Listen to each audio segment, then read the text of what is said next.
Good afternoon, friends. Last few days, I've been speaking on the special challenges for people in charge. So far, in my short talks, I've already spoken on Memo 2 staff, how to handle me. Stop letting your staff overwhelm you. Stop acting as if you are managing you. And yesterday, I talked about stop checking the box. Today, I will be talking about yet another small thing but very important thing is stop being prejudiced about your employees. I tell people that change is a simple equation. Stop the annoying behavior and you will stop being perceived as an annoyance. It's so easy. And I'm amazed far too many people, far too many counselor who conducts workshops and trainer, they get paid too for telling these small simple thing to people in position, intelligent people. My friend, remember, when I say stop being prejudiced about your employee means for I want to say that by that big change, the way employee has come in these days, the way employee regards their relation with the organization. There is a tremendous amount of changes coming to the mind these days. Their role as their role and their relationship to an organization. Gone are the days, my friend. When any organization used to have employees used to say we will loyalty is the top thing and we will sacrifice even of our life to remain loyal to the organization and keep working till our last breath. Gone are the days. I was reading an article in a very reputed magazine, that's in a magazine called Fast Company, and the article was Free Agent Nation. And the gist of this article was that there is a radical change notion, radical this notion of organizational man. That this employee of ours is so important, so he's an organizational man. It is dead now. Even the best performers are no longer interested to sacrifice their entire life in devotion to a company A. No. Now they are become smart workers, and the smart ones believes that before their institution, before their corporation, organization will drop them in a flash when they feel that there is no more requirement of yours. So before this they will drop the company when the company no longer meets their needs and requirements. My friend, this free agents means that each employee is nowadays is operating like a small self-contained business man in an organization rather than a cog in the wheel of a large system. He is working for himself first, then for the organization. So that's what I say. They stop being the being prejudicial about your employee. Everyone is free. Free agent means that each employee was operating like a independent. He puts himself first, then the organization interest later. There are far too many biases and prejudices in the minds of the any institution plays against their employee. But I will talk about only four important ones which I have noticed are mainly. First is they say I know every company, every boss thinks that I know what they want about their employees. They know everything about their employees.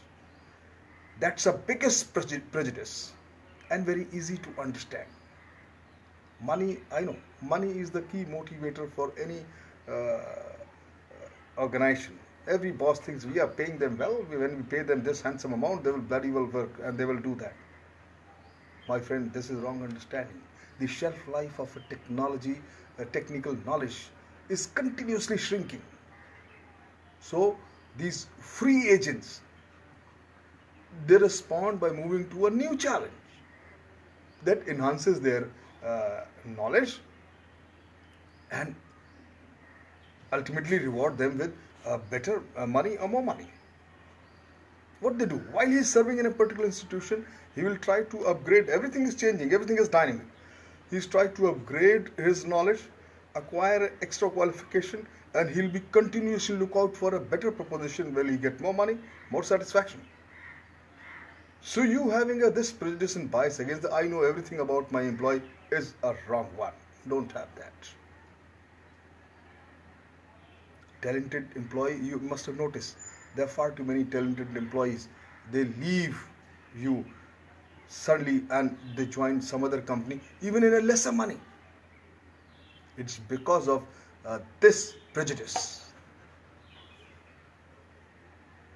Another example I'll give you. There was a uh, publishing company of my friend. So he had some good writer. There was a writer, he was a damn good writer, but he was very uh, casual. He has a cavalier attitude that he never could meet the deadlines. And the boss, my friend, was hell bent. I have to make sure that he meets the deadline. After having telling him so many times, rebuking him, once he says, "Okay, fine. Uh, every time you meet your deadline, I will pay you $1,000 extra." He tried, it didn't work. For months, no change. He used to work, but not meeting deadlines. And the boss was hell bent. Guy, make sure that he meets the deadline. This habit is broken. Then he tried the other thing. When this reward thing failed, he said, if you don't meet the deadline, I'm going to deduct 1,000 rupees from your emoluments or salary. Now, he tried this, and that was certainly a pinch on his pocket. And that particular writer, he did try to meet deadline for 3-4 months, but after 6 months he left the job. But he could not take this pressure. So now you have to decide where you need to be flexible and get out this prejudice of this, I know what they want, I know everything. And you see that you don't lose a good worker, a good person, just because of this idiosyncrasies. There is a general rule. There is a general rule which I have experienced in, moving around in far too many companies and corporations, big corporations, that people in 20s, they want to learn job. People in 30s, they want to advance their career further.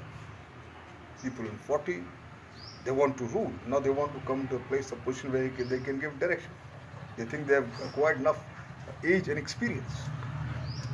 Now, people, the person, if you do not follow this and start penalizing people, then as the economics says, there's something called loss aversion. You may achieve your set targets, but you lose a dedicated worker. The person who sees the noble goal of this work-life balance at the higher age as this factor will be irrelevant at the lesser age. Like at the age of 24, he won't care for work-life balance, but maybe he'll find it critical at the age of 34. The another bias, I know what they know.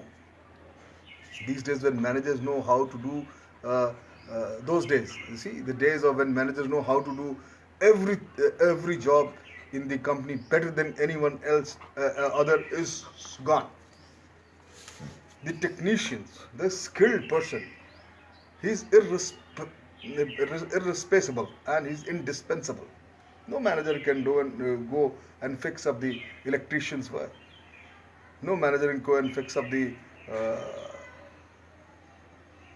the typist or the any other skilled work. So that idea has to be shed that a manager can do everybody else's job. No. Peter Drucker said, you all know the management guru Peter Drucker. He said, in future, the manager in future will know how to ask rather than how to tell. Get over this prejudice. Third prejudice, I say, that all company and bosses feel I hate their selfishness. No. Every employee in a company, have you ever wondered, seen if you are a boss somewhere that employee comes with a complaint that he is not happy about the environment? No. Because your prompt reply of the bosses will be, I am paying you so handsomely, better get down to your job and forget about this complaint. Or some employees come to you very happily, sir, I have acquired this qualification, I am getting better prospects somewhere else, I want to leave. And you happily let him go. He also or she also got his or her ambition. So you stop hating they're not selfish, they have been progressive. And fourth prejudice, I say, that I can get always someone else. Remember the cardinal principle.